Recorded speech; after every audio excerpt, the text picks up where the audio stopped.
This is Richard Semelka. I am now going to talk about the risk benefits of MRI, and in this particular presentation I'm going to focus on what seems to be of the greatest interest of everybody right now and what has put most people in a panic, and that is the gadolinium toxicities. So there are three categories of gadolinium toxicity. There's acute hypersensitivity reaction, which arises right away, basically right away after the contrast is injected, up to about 2 days. There's gadolinium deposition disease, which arises right away, and generally up to a month, but it can go beyond that symptoms first arise. And then there's nephrogenic systemic fibrosis, which generally speaking arises at 2 months and generally can arise up to 2 years after the gadolinium injection, but that can also arise later than that as well.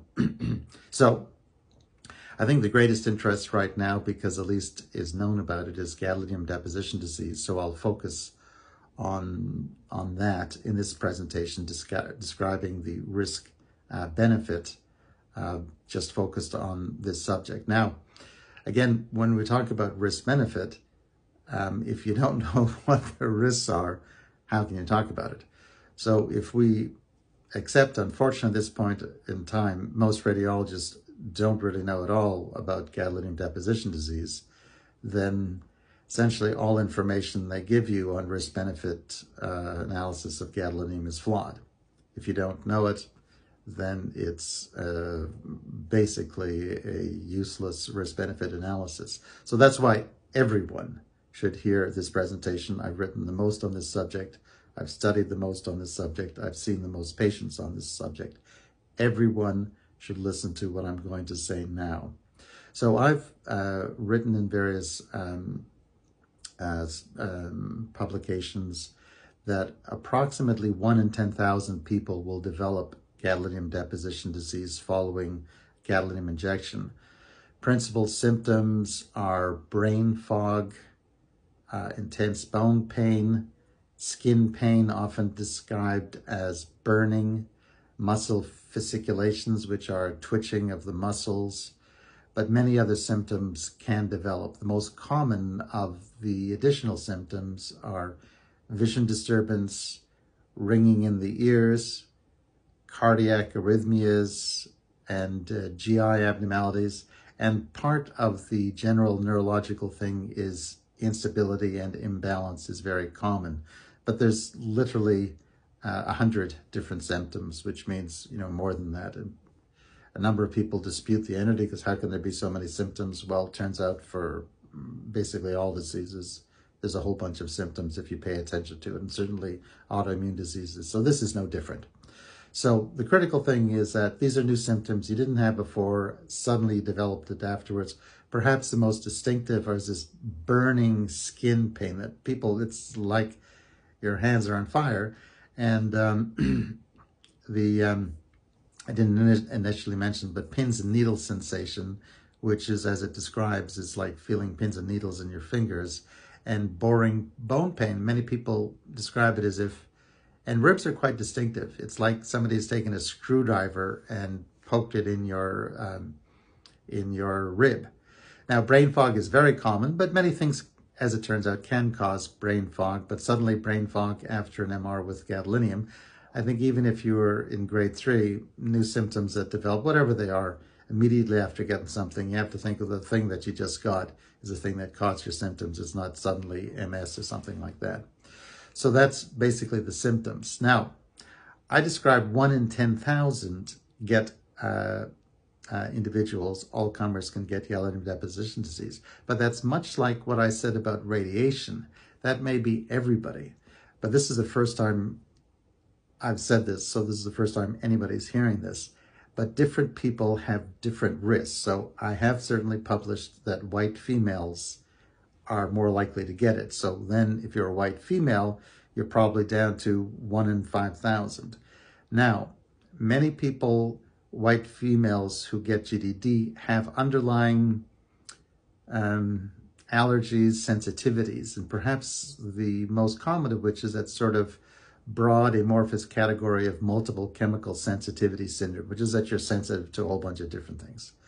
Asthma, other autoimmune diseases also make people more at risk for developing another type of disease, which is in the same family of immune-mediated inflammatory disease. So if you have asthma, you're at greater risk. If you have multiple chemical sensitivity syndrome, all that, now you go from, as a white female, from 1 in 5,000, now you're starting to be in the range of 1 in 500 at risk for GDD.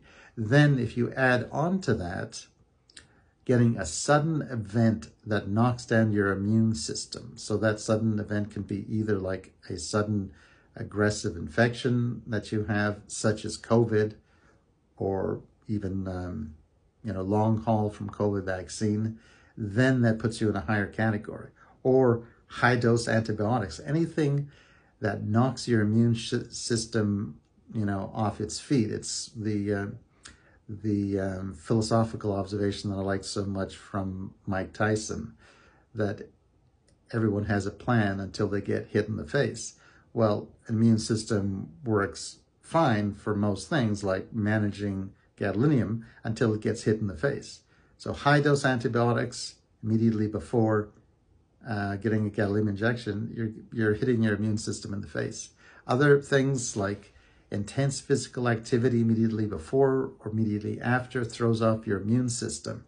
So be very careful not to have anything that could throw you off. And things that you can easily control, like not doing a lot of exercise, makes a great deal of sense. Being well hydrated as a whole makes sense, and hydrating afterwards always makes sense. It's not going to be 100% preventive, but it helps. It's going to help a little bit. So if we're talking now about a white female with multiple chemical sensitivity syndrome, then having been put on high-dose antibiotics, suddenly we're going from 1 in 10,000 to maybe now 1 in 50.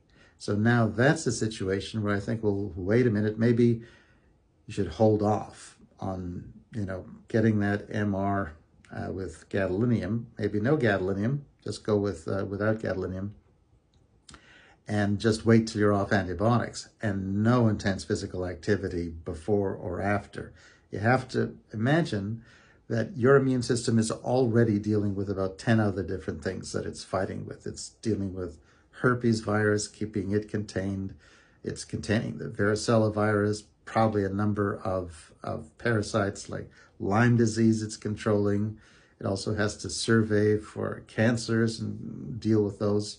So any undue additional thing to knock down your immune system, you want to avoid.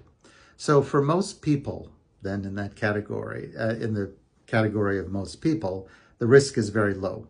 So gadolinium in MRI at 1 in 10,000 is not such a, it's not an onerous risk. It's something that if it's important enough, such as cancers and other important diseases, then getting the gadolinium makes sense. Now, there are groups that are also safer. So we've talked about the worst case scenario, which is a white female and age range generally when their immune system is most strong, which means the most able to react to gadolinium. So between 15 and 50, then you add in multiple chemical sensitivity syndrome and high activity like running a marathon. You're putting yourself in a category of maybe 1 in 50 or even more likely to get. So the things you can control, which is don't set your immune system, don't challenge your immune system to more abnormalities. But it turns out that Asian males, Black males, probably the risk is more like 1 in 100,000 to get gadolinium deposition disease. So there, the risk is almost non-existent or so minimal, it fits into like drinking a milkshake risk. So risks of gadolinium deposition disease. This is Richard Semelka. Thank you.